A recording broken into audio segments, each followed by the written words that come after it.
Welcome to the podcast, Speaking to Influence, Communication Secrets of the C-Suite. I'm Dr. Laura Sokola, your host, founder of Vocal Impact Productions and author of Speaking to Influence, Mastering Your Leadership Voice. My guest today is someone who started out her career as an executive assistant, worked through 10 years with growing startups in fintech, biotech, AI, and more, and is now the Senior Vice President of Human Resources at Bullhorn, a global leader in software for the staffing industry. Please welcome Kelley Morse. Kelley, welcome to the show. Thank you so much. I'm excited to be here. Well, we are excited to have you. Tell us a little bit about Bullhorn. What is your 30-second elevator pitch? Yeah, so as you mentioned, we are the global leader in software for the staffing industry. So we have a cloud-based platform and it powers the staffing industry who puts the world to work. Over 10,000 companies rely on our software for all of their staffing processes from start to finish. We are headquartered in Boston. We have offices around the world. We're still led by our founder, Art Pappas, and we employ about 1,600 people globally. That's amazing. And with doing all of this now, what's your favorite part of your job and why? Yeah, so as the head of HR, I have a very an honorable role. And one of the most favorite things about my job is my ability to coach and give folks guidance. And I coach folks across all different levels of the organization. And whether it's they're feeling challenged in their career, they're not sure what's next, they're having, a conflict. It's a really rewarding thing when, I can give someone some advice or some guidance or put some things together, help them put things together. And sometimes I have to have negative, feedback or constructive feedback that I give someone, but it's so rewarding when someone comes back and says, thank you. That was really helpful. It was hard to hear, but I really needed that. So, part of HR is getting to help people in their careers. And it's just an awesome part of my job. And with all that, what's your favorite part of your job? Yeah. So in my role as the head of HR, I get to interact with people all day long. And the best part is having that privilege to be both a coach and a sounding board to employees and leaders. It's really rewarding when I see someone sort of have that light bulb moment based on some advice I gave them or some different pieces of the puzzle that I helped them put together. Sometimes people just need another lens. Sometimes I have to give critical feedback or constructive feedback. But it's just so rewarding when people come back and they say, thank you, you really helped me. And those are the jobs, the parts of my job that are just really enjoyable, to be that trusted person for a lot of people in our organization. What's a strategy that you use when you do have to give that constructive feedback to go from the, proverbial, we need to have a talk, to them saying thank you in the end? Because that's always something that is, I think, when any opportunity for conflict is something many people will run from. And Yes. You seem to have figured out how to make that not happen. So what's your strategy?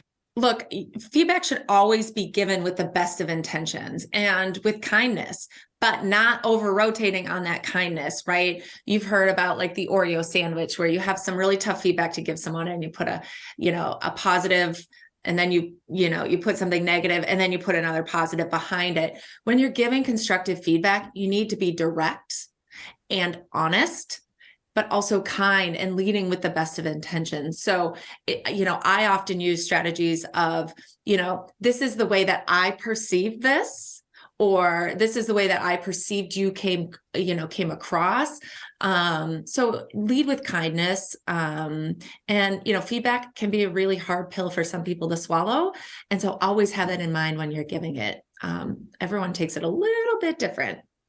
And it's so important that everybody out there who's listening, to hear the framing that Kelley's just used of the I'm perceiving, or when you did X, the way it came across to me was Y. So that's a slightly different frame from saying you sound this or you are that, because that ascribes intention to them. And the first thing, they're not going to be able to hear what their effect was if they feel like they need to defend their intention first. But I wasn't trying to do that. No, that's not what I meant. That's not. So to describe what they've done in objective terms, when you said X, you said these words, or you did this, you took this action, which just, the court reporter will show that was just the black and white simple statement of fact. Here's how it was received. Right. That's different. And that really takes, I think, the the energy out of it, because you're not making them feel like a bad person. They may have done something that didn't land right. And that's what they need to hear, that you recognize that distinction. It's not you are, right? You are, lazy or incompetent or anything. It's very important that it's all about, people say perception is reality, right? So how you are being perceived is the reality, whether you mean that or not. So it's really important that you never use sort of those, you are this, when you're giving that feedback. Absolutely. They say that what you communicate is whatever the other person hears. That's right. That's right. And there's two sides to everything, right? Like and you're saying something, and that person has all this context and bias and history. And so the same way they receive those words is not potentially the same way that you meant them. Well, we as speaker also have our own contexts and biases and histories. And we may think, well, I'm unbiased. Well, no, I don't have any background. No, I don't carry that baggage. No, I'm objective. I love that one. I'm objective. They've got issues. So, but that's not, we all have our stuff, and that biases that we have, the filters that we have, also change the words that we pick and the way that we transmit something, even if we think it's coming across completely neutral. It's not. There is no such thing. There's not. And I'll tell you, actually, I think about it a lot because in my role, I spend a lot of time talking to leaders or employees and helping them navigate those. And I'd say, 70% of the time, it comes down to a simple communication challenge, right? And helping each of those sides, like, see things from the other person's perspective. I spend a lot of time doing that. I think that's the core, is learning to see things from someone else's perspective and realize where the movie that's in your mind is not the movie that comes out and the movie that they watch in the conversation. That's right. So in doing all of this, what's one of the big issues of the day, and how do you have to adjust your communication when you personally are talking with various stakeholder groups about it? Yeah, I mean, I think the issue of the day has changed rapidly in the last couple of months. I would say, compensation has been a hot topic all year. We've seen, the job market really competitive. Employees have a lot of opportunities out there.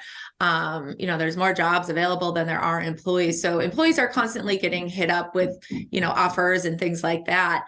I've started to see that change in the last couple weeks, maybe, couple months, is as we're not sure what's going to happen next year, as we see all this publicity of tech layoffs and what's going on in the market. Now I'm starting to hear more things about job security. And so anytime you have one of those hot topics, you have to reframe the way that you're talking to your audience, right? So the way that I talk to employees is not the same way that I talk with our leaders in terms of compensation or job security. And so they each have a different agenda. And it's important that when I'm talking about those things, I have to kind of reframe the way in which I talk about them. So what's a framing that you would use? What's the distinction between when you're addressing the leaders in the company about compensation, job security, competition, those kinds of things, versus when you're addressing the employees in the first place? Yeah. So let's use compensation as an example. So when I'm talking with employees about compensation, I'm often educating, teaching them, giving them a little bit of context about how compensation works. Like, what you see on the internet isn't necessarily, it's apples to oranges, right? And then when I'm talking to my leaders and my executive team, it's also giving them data-filled information, because a lot of the things that we hear is anecdotal, right? So-and-so is talking about comp, but really it's going back to the data. So how does our data look against the market? What are our employees saying about how they feel? And so I use data over here with leaders, and I use more education and context, and really using my listening ears quite a bit with employees. And when you're listening with the employees, what is something that you're listening for? What's a little trigger that somebody else might hear and go, oh, note to self? Yeah, I'm listening for a number of things, mostly why they're concerned, what's going on, what's the context, just really understanding their perspective and where they're coming from. I think that's really key. Never, ever, ever go into an employee, like conversation about comp with an employee and just pepper them with this and that. You have to hear them out first so that you can give them, so that, I can give them the right kind of, coaching and guidance and all of that. Deep listening, deep Deep listening. listening. Yes. Something that is very easy to remind ourselves and easy to forget in execution in those moments. Right. Don't lead with your own agenda. I used to do that quite a bit, right? All right. I have to have a conversation with an employee. Here's how I'm going to go into it. No, no, no, no. That doesn't work. I have to go in now, listen to that employee, and then change my communication to make it a two-way dialogue. Yes. And of course, understanding what their context is, what their concerns are, what their drivers are for whether it's about personal efficacy and fulfillment versus I can't feed my family or, right. I'm concerned about health care bills and those kinds of things. It's going to be a very different conversation if you understand where their concerns are, I would imagine. That's right. And I think how I ultimately get them comfortable with the end result of our conversation. Yes. Right? That's key, is that two-way listening. Well, and I find that I've always said the best way to get to feel heard and understood is to get the other person, to ensure that the other person feels heard and understood first, because people can't hear and listen until they feel like they've been heard. I need you to understand me first. When I have that catharsis, I can exhale, then I can open up and listen. But I need you to listen first when there's that stress behind whatever my concerns are. That's exactly right. Then who is one of the toughest audiences that you ever had to get through to, and what made it so difficult, and how did you finally get through? Yeah, so I've worked at 2 companies now where I've relaunched our performance management, sort of philosophy and process. And at the first company, it was really easy. It was sort of bought in. I don't know, maybe they didn't care as much, but it was really easy to sell across. And then about 2 years ago here at Bullhorn, it was time to revamp our kind of how we looked at performance management. And I had, engaged with my stakeholders and kind of gone and done my diligence and woven in some feedback, or didn't weave in the feedback. And it was time to sell it to the exec team. And so I went in with a very prepared, this is me presenting to you. And my boss was there, the CEO at the time, and they were like, yeah, that's good. We had a good dialogue. And then they said, make sure you go and talk to one of the other exec stakeholders and get his buy-in. And I went in with my prepared. I wanted to look good, right? Here, look how smart we are, and I'm ready. And I went in with my own agenda. And that does not fly with this particular executive. And he called me on that and was just like, are you hearing me? Or do you just want me to rubber stamp this? And I had to admit that, I kind of just want you to rubber stamp this. I'm tired, right? I've done a lot of work on this. And ultimately there was, I think some really healthy conflict, and I learned to work with him in a very different way. And frankly, I prefer his way. He wants to be really collaborative and really partner together, and doesn't want something that's fully baked. And that was a really big learning lesson for me. But ultimately he gave me some great feedback. And, if he hadn't called me on sort of, my BS, we might not have gotten there. And together, what I ended up rolling out was so much better than what I had gone in with. So, and it's certainly important to know how the audience prefers. Do they want to be part of the process, or do they just want you to bring something to them because that they can rubber stamp? And it's even to acknowledge to yourself, you know what, now I really just kind of want to rubber stamp on this one. I think if you go in knowing what your hopes and your intentions are, that's one thing, but definitely knowing what their preferences are will help you be a lot more successful, because maybe he would have preferred the rubber stamp method, in which case you were totally ready for that. Right. To be able to then bring him in and listen to his input. It sounds like you learned how to get a lot better buy-in from him in the future as a result of that conversation. Definitely. And I think that's a tricky part. I've learned throughout my careers, you have to know your audience, right? So make those relationships, build those relationships. And sometimes I have lots of examples of stumbling down and falling down, and it just makes you a better person. So it happens to everybody. Yes. It doesn't always feel good in the moment, but No. Afterwards, it makes us all a lot stronger and happier, really, in the end, just not necessarily in the moment. Yeah, it's hard in the moment, but the work product is usually better too, right? When you put two good heads together, it's like 1 + 1 = 3. Yes. And in doing all of this, what's an important lesson that you learned when you went from being an individual contributor to leading your first team? Yeah, that one has always been a very tricky one for me. I am admittedly a control freak, which I think works really well when you're an individual contributor, right? You can control everything. It's like, I'm accountable for this. And it's all me, me, me. And when you go from that to now leading teams, it's your responsibility. It was my responsibility, really, to grow and develop the people underneath me. But when I was like hoarding the work or just taking on things because it was natural and it was easy for me to do, I was doing a disservice to my team members underneath me. So that for a long time now has actually been a challenge. And I have to continually remind, myself, sure, I could do this really easily. Someone reaches out to me, but it's for the betterment of my own development and for my team to push things down to them. So I've had to learn to let go and delegate. And I think it will be a lifelong struggle for me. But it's something that we all need to learn. And is there a tip that you can share as far as maybe self-talk or a natural reminder or some internal coping strategy when you do need to let go, to delegate, to give the control to somebody else and just back away to help you do that? I think there's two things I think about. I think about like in the scope of importance, where does this fall? Right. And so if I pass this down and there's mistakes or it's not perfect, like where on the scheme of importance and criticality are we really talking about? And then I think about the opportunities that were afforded to me as an individual contributor and the times that, my leaders gave me the opportunity to either rise or fail or make mistakes. And so that for me are those two things of, weighing into reminding myself, like, this isn't going to break the company or ruin the team, pass it down.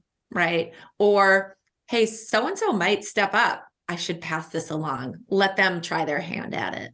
The pay it forward method of sorts is this is what someone did for me to allow me to learn these lessons and become successful. And now it's my turn to give that opportunity to somebody else. And even if it means, okay, I just need to look away and go do something else, distract myself and just try not to think about it for a while, but to let them go.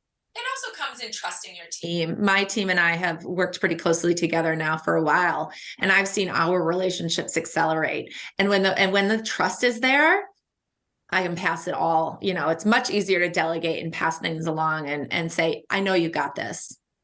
Well, I know you got this. And everybody else out there, here's something else you're going to get. A challenge. Kelley, this brings us to our listener 24-hour Influence Challenge. And this is an opportunity for you to talk directly to our audience and challenge them to take one step that they can complete within 24 hours to have more influence. How would you like to challenge our listeners today? Yeah, so I'm going to challenge everyone to go do the one thing you've been putting off. You know how we have like those long to-do lists? There's something on their list that's going to take you a very short amount of time that you have just been putting off, whether it's a doctor's appointment or mailing a package or making a phone call or, finally starting to tackle a project or a house, something. Just go do it.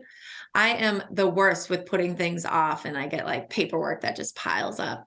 It's like, just go do the one thing. It'll make you feel so much better. And so that's my challenge. 24 hours. All right. Do the thing. And you know what? If it's something like trying to clear off that giant stack of papers that you realize is going to take more than move one item. Just start with the one. I find that often when there's something, for me at least, that looks like it's going to be big, if I sit down and I say, okay, I have 5 minutes to just start it. Just open the document. Just start the document blank, save the document, whatever it is. But once you're there, like it's easier to do the second step. And who knows, you end up taking an hour or longer to do it, even though you thought you only wanted to do 2 minutes. It's that first step, isn't it? Just breaking the seal of sorts. And then it kind of like rolls downhill. I had an instance this weekend with this pile of like mail and bills and nonsense I had to go through. And it was like, once I did the first one, I was like, oh, I'm going to keep going. Right. But I've been putting it off for a long time, and it adds stress to your life. Just get it done. Get it done. It does. It does. So get that done. It's a great way to end the year, a great way to kick off the new year, a great way to just start with a clean slate. Indeed. Okay. Now, let's talk about mistakes. We've talked about lots of successes. Let's talk about some of the lessons learned the hard way. What's a communications related mistake that you've made? And if you could have a do-over, what would it sound like? Yeah, I had I had well, it was this year. It feels like a long time ago, but in about April of this past year, we had built out our learning and development team. And I had tasked them with some pretty big projects, 3 big, high profile initiatives that I wanted them to get done in, a relatively short amount of time, but also done very well.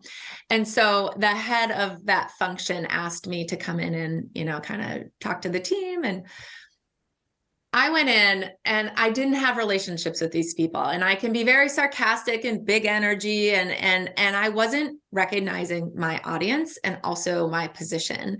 And I went in and I basically was like, hey, 3 huge things. I need you guys to get these things done. It's going to be awesome. But if you don't wake up every morning and feel uncomfortable and a little bit anxious about what you have to deliver, you're not, you should have that feeling. If you wake up every day and have that feeling, that's how you know you're doing it at the right pace. I thought I was being very inspiring, right? Like, get a little uncomfortable, stretch yourself. And the feedback I got from my leader of that group was basically, you scared the crap out of them, and they're panicked that they're going to need to work like 12-hour days and just work constantly. And I was like, oh man, that was really landed with a thud for sure. Lead balloon effect. Yep. Okay. So what would a do-over have been? Or were you able to reconcile with them? Did you have a follow-up conversation to set the record straight? I didn't. I let the leader focus on that. And then, I think they just got to know me over the year, kind of the year that we've worked together now. They delivered on all those 3 things. And if you could have gone back and had a do-over, what would you have said instead to still get your intended meaning across, but in a way that they would have been able to hear what you meant? Have just been a little softer, a little less me, and recognized my audience of like, hey, these are new people that have just started the company. They don't know you. So just acknowledge that it's going to be hard work, but that, you have faith in them and that they can do it. I probably would have taken more of a sort of a cheerleader, encouragement, warm hug type approach versus, boisterous, over energetic Kelley approach. Well, I'm Jersey Italian, Laura. So, I certainly appreciate the inclination to go towards high energy and whatever else. But, I want to go back to something that you said, and I wonder if we can reframe it a little bit, because rather than being less of yourself, maybe it's about being less of your default setting self, because you do also somewhere in there, I'm sure, have the natural cheerleader side of you that you show to other people in other contexts or in, et cetera. It's not that that's not you, right? You're not trying to be someone else. And it's just that you're shifting gears. Would that be fair to say? That's totally fair to say. That's totally fair. I think the other key thing is I recognized with that team just recently about the incident. Like, hey, do you guys remember when I made this snafu? And I sort of like came back to the table and everyone sort of laughed and was like, oh, we definitely remember that. And, there's an ownership piece there, and I didn't do it in the moment right after, but, 6 months later, it was important to recognize that I had messed up a little bit on that one. Well, and it's good that you can have the conversation with them. And I think that's an important leadership skill, to be able to own it, and to own it publicly, and to own it to the people to whom you made the mistake, and not do it in a way that's sheepish, to be humble about it and say, yeah, that was not my best moment, and should have done better in this way, that way, or something else. But just to show that you don't have to put up a facade and pretend that it never happened, as if to do so would undermine your authority or undermine your power or your control or something. So I am sure that actually helped to elevate your esteem in their eyes and their respect for you overall, that you could say, yeah, that was probably not my best first move. Laura, I'll say this. I'm going to sort of double click into the comment that you just made. I think modern leaders these days don't lead with power or authority. I think a really great leader leads with, empathy, leads with being human, humility. I think those are the real characteristics of a great leader these days. Power and authority are so 2 decades ago. I think today's modern leaders are a totally different, like profile, if you will. Yes. The importance of distinguishing, and this is a lesson that my father taught me, gosh, 25 years ago or something along those lines. That there's a difference between commanding respect and demanding respect. Yes. And that whole role of leadership, when I was out of college, and that a lot of people know my first real job at least, was teaching public school out in South Central Los Angeles. And my dad had taught middle school for 40 years or so, which to me is insane. Don't know if he should be canonized, committed, or both, probably both. But I remember asking them, Dad, how am I going to get the kids to respect me? When I was just getting ready to start my first year teaching. And he thought for a second and he said, Laura, you can't demand that they respect you. You have to command it with your presence and your way of being. And I didn't really understand it then, but boy, does it make sense now. And is it a driving force? So I think you just illustrated that beautifully. Yeah. And that's a journey. You got to figure out what that looks like. Every individual has to figure out what that looks like for themselves. 100%. 100%. And in doing this now, what's an approach that you've used to address an accountability issue with somebody on your team? Again, I think it's, I always lead with the intention, right? I also always lead with asking them, why it happened. So share, you missed ABC, XYZ fell through the cracks. Like, I lead with, please tell me what happened here. Is there context I should know about? And then it allows me to sort of, maybe there was something that I missed, or there was context I didn't understand. So it allows me to get their perspective. And then from there, you have to give direct feedback. I try to be direct, but again, lead with kindness. I try not to squish it between any superficial positive statements. It's like, hey, this didn't go well, right? We need to talk about that. And I think going back to your earlier comment about the Oreo sandwich of sorts, starting with something positive and then an bookending of sorts with something positive around the challenge. You just said something really, really crucial. And I want to make sure that everybody out there heard it, which is that whatever positive statements you're sharing, they can't be perfunctory. They can't be generic lip service of some sort, because people will see right through that. And so it needs to be something specific. It needs to be something concrete. It needs to be something that's reasonably objective, where you're saying this was done, this action that you took, that's the objective fact, or the way that you handled this.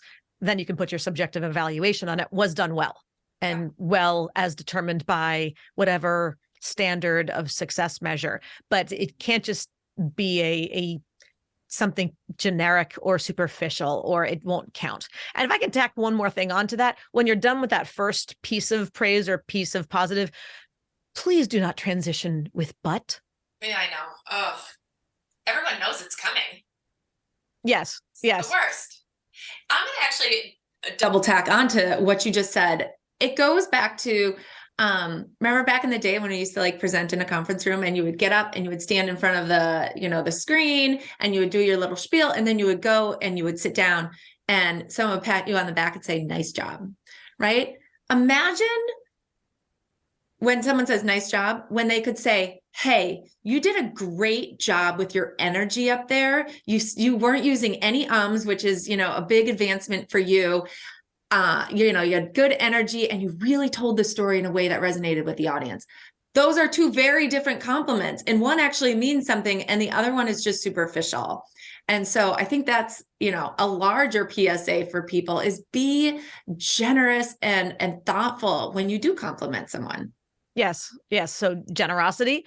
I think there's a lot of people out there who feel like they have to withhold praise so people don't get soft. And I think the more people feel appreciated for the work that they're doing, the more willing they are to do more, because why would you want to work harder for someone who doesn't seem to appreciate the first level that you're doing? It changes the energy of the relationship.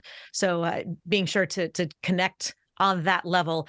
And also when you give them specific praise, and I find I've learned this from teaching for 25 years, teaching, coaching, training, all that kind of stuff, that when people know what was good, then it's much easier to extrapolate and to repeat performance the next time around, because you know which tactics, which structures, which approaches, et cetera, you did that was appreciated, as opposed to just good job overall, which is better than nothing for certain. And it Right. is nice to know that the whole thing was well received, broadly speaking. It's just hard to know what to apply again the next time around, where when there's something a little bit more specific, then it's more confidence inspiring to know that you can truly do it again because you know what to do again. Bingo. Yep. All right, then tell me a little bit about, let's talk about if someone in your organization wanted to move up into a senior leadership role. Aside from technical expertise, what's the one skill they'd have to demonstrate to you and why? Yeah, I think it's agility and larger business acumen. So I think technical expertise can only get you so far. You'll hit a ceiling, right? Maybe it's at that director level. If you want to go to that next level, right, the vice president, whatever the levels are in that particular company, I recommend that you're agile, right? And you understand your business. What does that mean, agile? Yeah, agility is like, you got to be able to roll something out 80% of the way, launch it, right? Doesn't have to be perfect. And then you go back, what can we change? What needs to evolve? How did it land? Right. And then you can quickly make changes to whatever it is that you've, launched or rolled out. It's important to be agile and so that you can make changes along the way. Okay. Yep. And then I think understanding your business. What's our product? What's our value prop? How do we make money? What market do we compete in? Like, you don't just get to, executive level leaders don't just understand their own silo. They understand how the whole business and where their piece goes into the larger picture. Yes. I've worked with a number of clients over the years who have been right at that precipice point. And one of the skills we had to work on developing was helping them go from learning how to talk to their people on the technical level to think about translating for people who are in multiple verticals. You want to be sitting on that board level, on that C-suite level, on that whatever level. Well, that means you're going to be talking to people in IT and finance and HR and strategy and ops and all that kind of stuff. Can you tell them what your work has to do with theirs? That's right. And when you can make those translations, boy, does it show that you're ready to sit with them at the table because you have that strategic vision as opposed to just the narrow and deep tactical one. That's right. And to that point, executives also have to understand the business and understand that their own, functional space isn't always a priority. And so understanding the priorities and where you fit in, then you become the champion of the company, right? So there are things in HR that I've wanted to roll out, but I understand what's going on at this company. And I'm like, this is not the time. Right. So yes, would we love to invest in this or, do this big new thing for employees? We would, but it's not the right time. And I understand that at my level as an executive, that in the grand scheme, not now. And timing is really important. So I hope everybody catches that nugget as well, to recognize when is the right time, which is not to say always holding back. So I think there are those people who maybe are a lot more conflict averse, a little more afraid to put yourself out there, more risk averse, if not conflict, at least risk averse, and are always waiting for something that seems like a more perfect timing. There's always going to be conflict. There's always going to be challenges. There's always going to be frictions. There's always going to be competing priorities. So at some point you do need to pull the trigger, Yes. But if you tend to lean toward the other end and just always jumping in, perhaps hesitating, or at least thinking twice, just double checking, is now the right time, and not just because there's the compulsion to want to jump in right now because it's of interest to you. That's right. That's exactly right. Finally, Kelley, as Peter Drucker famously said, culture eats strategy for breakfast. What's one communication pattern that's had a big cultural impact, positive or negative, on a team you've been part of? Yeah. I've learned that you have to communicate in multiple different ways and tell people things more than just once and in different styles. So like we've talked a lot, like people receive things very, very differently. And so if there's a big initiative or a launch or something that's shifting in the organization, I've tried to be really thoughtful about the number of ways in which we communicate, whether it's email, Slack, a video, right? Going down to team town halls. You need to be very, very thoughtful in how you reach your audience when it comes to culture. Knowing the channel through which to reach the right people, because everybody hears something in different media and certainly pays attention. If nothing else, if you're not paying attention, doesn't matter what it is, your message won't get heard. Right. You have to meet them where they are. Absolutely, digitally and otherwise. Well, this has been great. Thank you so much for joining on the show today. How can people learn more about you and Bullhorn? Yeah, so you can follow us. We're on LinkedIn, Bullhorn Inc., and we're on Instagram, which is Life at Bullhorn. It's one of my favorite Instagram channels. And then our website, bullhorn.com as well. And people can find you on LinkedIn? Sure can. Excellent. I think that's Kelley with EY at the end, right? Kelley with an EY. You got it. Excellent. I want to make sure you're finding the right one and going, I see an awful lot of Kelley Morses and I'm not seeing anybody with Bullhorn. Spelling always matters. This is terrific. So thank you again. This has been a lot of fun. It has been fun. Thank you for having me. And everybody else out there, thank you as always for tuning in. Be sure to subscribe if you haven't done so yet, so you never miss an episode. And don't forget to give us a 5-star rating on Apple Podcasts, iTunes, Spotify, Stitcher, CastBox, and your favorite platform of choice, so we can help even more people to increase their confidence, presence, and influence. And finally, if you want to download my free guide to equipment recommendations for virtual influence, including my picks for microphones, lights, and more, go to speakingtoinfluence.com. I'm Dr. Laura Sicola, and you're listening to Speaking to Influence, Communication Secrets of the C-Suite. Hi, everyone. This is Dr. Laura Sicola, and I want to sincerely thank you for listening to the Speaking to Influence podcast. If you love listening to these episodes as much as I love bringing them to you, be sure to subscribe so you never miss an episode. And please go to iTunes right now to rate and review our podcast in order to help us expand our reach so even more people can master the 3 C's to command the room, connect with the audience, and close the deal. Thanks for listening to Speaking to Influence, Communication Secrets of the C-Suite, the show for leaders who want to speak with impact. The hosts, producers, owners, and media distributors of the show make no guarantees that the strategies and information discussed will result in profit or other success and may result in losses. The opinions and statements of the hosts and guests do not necessarily reflect the opinions of the owners, staff, managers, broadcasters, or sponsors of the show. No medical or psychological therapy or personal or professional wellness or relationship advice is offered in the show. You are advised to seek counsel on matters related to your health, family, relationships, job, or other business and legal matters from licensed advisors in those areas prior to making any changes in business or lifestyle. No information provided may be suitable in your situation. As always, take responsibility for the decisions and actions you take, including the reactions they may make in your work, family, health, and life.